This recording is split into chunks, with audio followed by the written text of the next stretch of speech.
Guys, let's kick off with the breaking news, and that is that Prince Charles, His Royal Highness, has tested positive to coronavirus. If we go to the front page of the West Australian, the headline is "One has the virus. Prince Charles tests positive for COVID-19.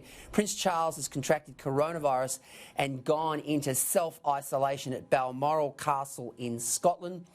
With his wife Camilla, Duchess of Cornwall, Charles, 71, fell ill just a fortnight after meeting coronavirus-stricken Prince Albert of Monaco, who tested positive after he sat opposite the Prince of Wales at a charity event in London on March 10. A statement from Clarence House said Charles has been displaying mild symptoms but otherwise remains in good health and has been working from home throughout the last few days as usual. Now, the story that will be in tomorrow's News Corp papers from Stephen Drill, the European correspondent, says that he contracted coronavirus after he was the star guest at a fundraiser for an Australian bushfire relief dinner in London. As the Queen remains in isolation at Windsor Castle, his wife Camilla, Duchess of Cornwall, has tested negative.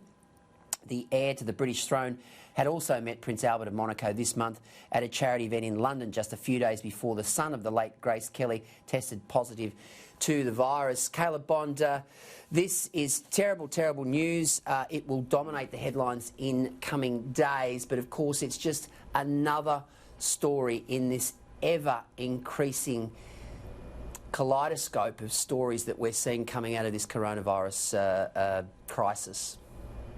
Yes, and indeed, obviously, this disease can affect anyone, and it is no surprise that people like Prince Charles contract it. Because if you look at, Tom Hanks, of course, was diagnosed, his wife, Richard Wilkins, Peter Dutton. These are all people who come into contact with other people basically as a part of their job every day.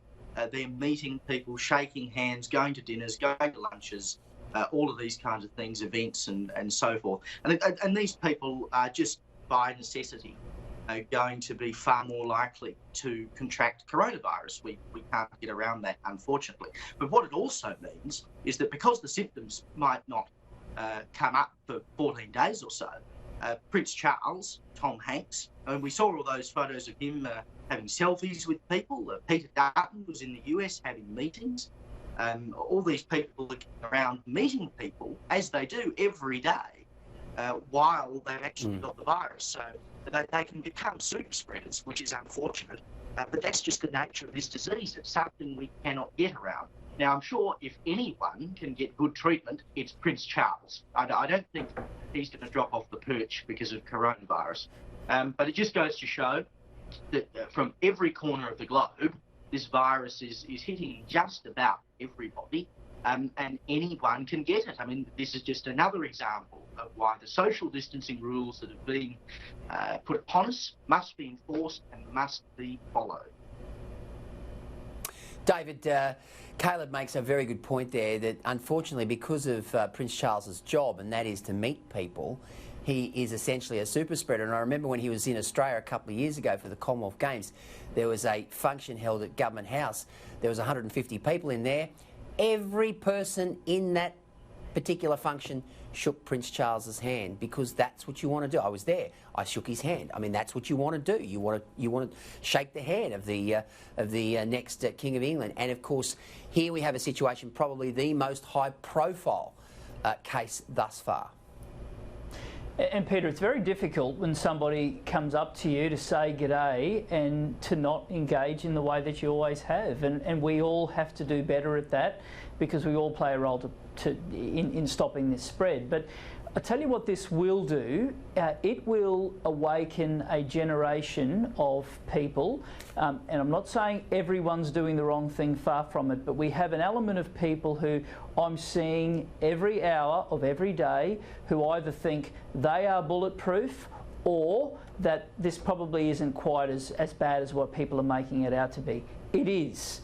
And the message is you've all got your role to play. And if it can happen to the future king, it can happen to you.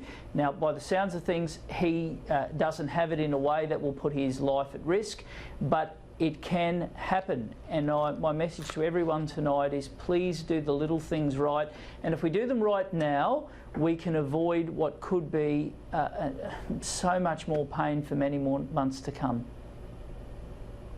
We'll keep on top of this story. We will actually be crossing to a royal expert in the next 20 minutes to get an assessment of exactly how this will transpire and, of course, the implications for the Queen.